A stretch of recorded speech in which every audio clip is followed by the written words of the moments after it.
আমাদের দেশে ট্র্যাডিশনালি এটা হিসাব করে বলে দেওয়া যাবে যে 5% মানুষের জন্য আর্কিটেক্টরা কাজ করছে, আর যে হচ্ছে যে 95% মানুষ তাদের কাছে যেতে পারছে না। এইভাবে করলে অনেক আর্কিটেকচার, বিশেষ করে হাউজিং, এগুলি সব ফেল করছে, যে সোশ্যাল ইস্যুসগুলা এর মধ্যে আসছে না। প্রসেসটা যদি এভাবে হয়, মানুষের জন্যে না হয়ে যদি হয় যে মানুষের সাথে, হ্যাঁ, তাহলে হচ্ছে যে সে তার কীরকম এনভায়রনমেন্ট চায়, হ্যাঁ, সে কিন্তু বলতে পারে। আর আমরা প্রফেশনাল আর্কিটেক্ট আমরা করতে পারি কি, সেটা যখন আমরা জানি এটা, তখন সেটাকে সব গুছাতে পারি আমরা। সেইটা থেকেই হচ্ছে যে এই কোর্সটা ডিজাইন করা।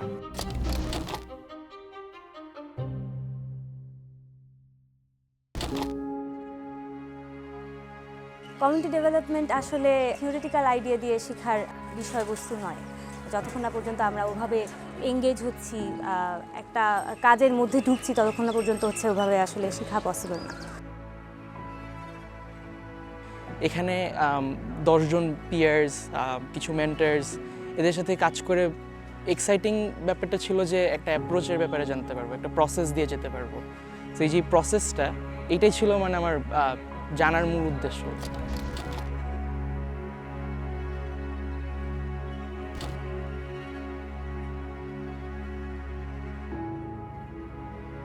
যে কোনো কোর্স আমরা যখনই করি, আগে হচ্ছে যে কোর্সটা ডিজাইন করার সাথে সঙ্গে সঙ্গে আমরা হচ্ছে যে হোস্ট খোঁজার চেষ্টা করি। কে কোন জায়গায় থাকো এইটা কি একটু দেখাইতে পারবো আমাদেরকে? কার বাড়িটা কোথায়? কথা বলে দেখা গেল কলাবাগানে ওনারা বেশি আগ্রহী, বেশি উদ্যোগী, এগিয়ে যাচ্ছেন।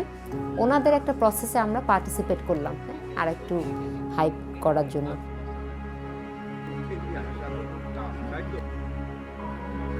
কলাবাগানের এলাকা আমাদের ঝিনাইদহের খুব প্রাচীন একটা জায়গা কলাবাগান। আমরা এই কলাবাগান নিয়ে একটা স্বপ্ন দেখি যে এরকম কীরকম করলে হয়, এই নিয়ে আমরা একটা জায়গায় বসি, সেখানে একটা ম্যাপ তৈরি করি, একটা পরিকল্পনা করি।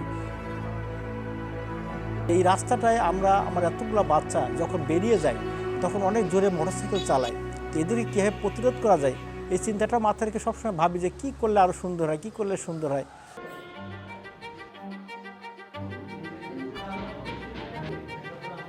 বিউটিফিকেশন মানে গাছ লাগানো বা ওয়ালের রং করা, এটার আমাদের ধারণা ছিল। এনারা আমাদের বলেছে যে আপনাদের কি প্রবলেম, আপনারা কি চান, এটা সলিউশনই আসলে বিউটিফিকেশন।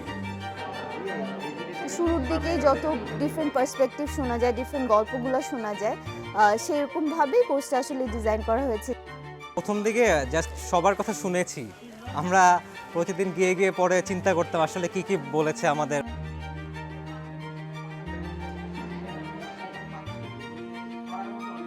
আমি পার্সোনালি আমি সব কিছু নিয়ে কথা বলছি। I was like part of, I was living with them তখন অ্যাট দ্যাট পয়েন্ট।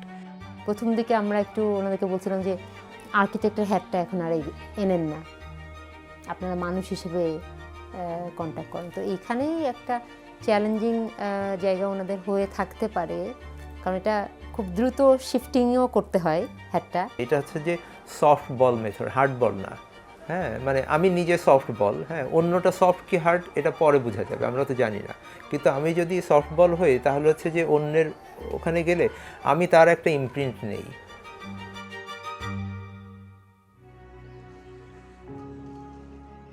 মানুষের সাথে আসলে বিশ্বাসের জায়গাটা স্থাপন করা, যাতে করে মানুষ তার সমস্যাটা নির্দ্বিধায় বলতে পারে এবং তার চিন্তা যেটা আছে সেটা চাপা না রেখে আমার সাথে শেয়ার করতে পারে, এবং আমি ওখান থেকে একটা জিনিস নিয়ে আমার স্কিল দিয়ে আসলে তাকে হেল্প করতে পারি।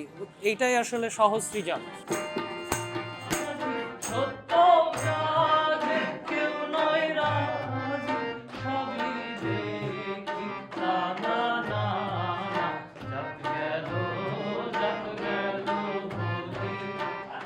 কোর্সটা করতে যে পার্টিসিপেন্টদের থেকে আরও আইডিয়া আসলো, ইন্টারঅ্যাক্টিভ অনেক কি বলবো ছোট ছোট টুলস এখানে ঢুকে গেল, যেমন লেটার বক্স, এলাকা নিয়ে কী ভাবছে, তারপরে বড় করে ওয়ালে একটা প্যানেল টানানো যে কী পছন্দের জায়গা কি অপছন্দের জায়গা কি এগুলো সম্পর্কে জানা।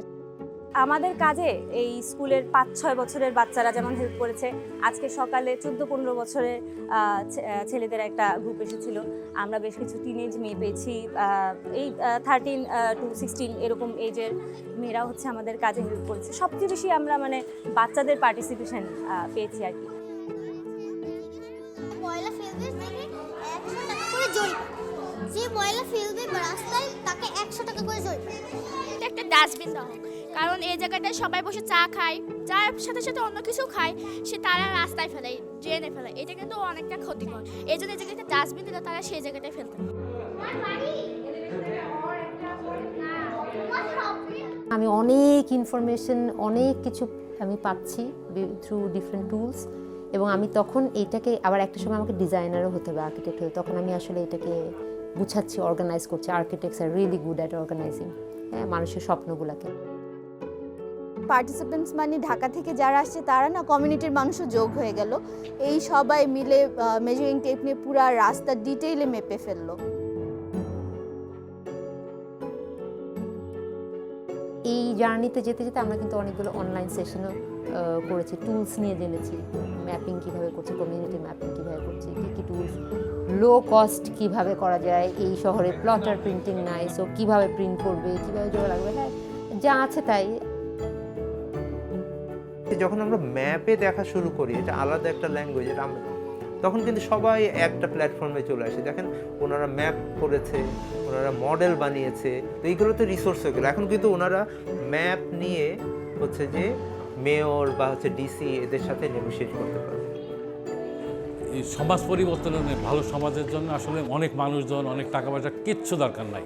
ওই 5টা ফ্যামিলির একজন যদি মনে করে যে আমি ভালো সমাজ গড়ে তুলবো, জায়গাটা পরিষ্কার করে ফেলবে, ওই পরের দিনই ওটা ওই 5টা ফ্যামিলির একটা ভালো সমাজের মধ্যে চলে আসলো। ইতিমধ্যেও কিন্তু কলাবাগান ছাড়াও ব্যাপারী পাড়া আলারাও কলাবাগানের এই কার্যক্রম এইটুকু দেখেই তারা আরও কিছু সম্ভাবনা বা প্রস্তাব রেখেছে যে আমরা এরকম করতে চাই। এই 10 দিনের একটা সংযোগে আসলে অনেক কিছু ঘটানো যায় না।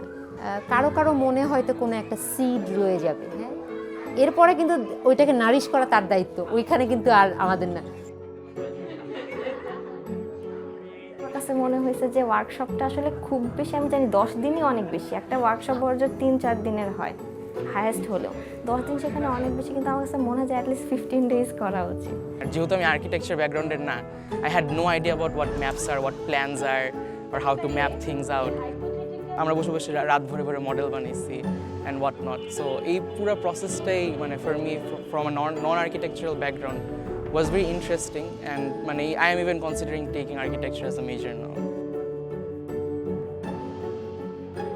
এটা এবং এটার মধ্যে একটা ইনর্মাস জয় আছে, হ্যাপিনেস, মানে যেটা আমাদেরকে ইন্ট্রিগ করে মানুষ হিসেবে, কারণ আমরা অনেক বেশি তখন সংযোগ ঘটাতে পারি একে অন্যের সাথে, এক্সচেঞ্জ হয়, আদান প্রদান হয়। এই এলাকার মানুষ, এই কলাবাগানের মানুষ, ঝিনেদার মানুষ, আমার মনে হয় আমি ওদের যে শক্তি, ওদের যে আকাঙ্ক্ষা, ওই আকাঙ্ক্ষার পার্ট হয়ে গেছি, এবং আমি ওই আকাঙ্ক্ষাটাই নিয়ে হয়তো ফেরত যাব।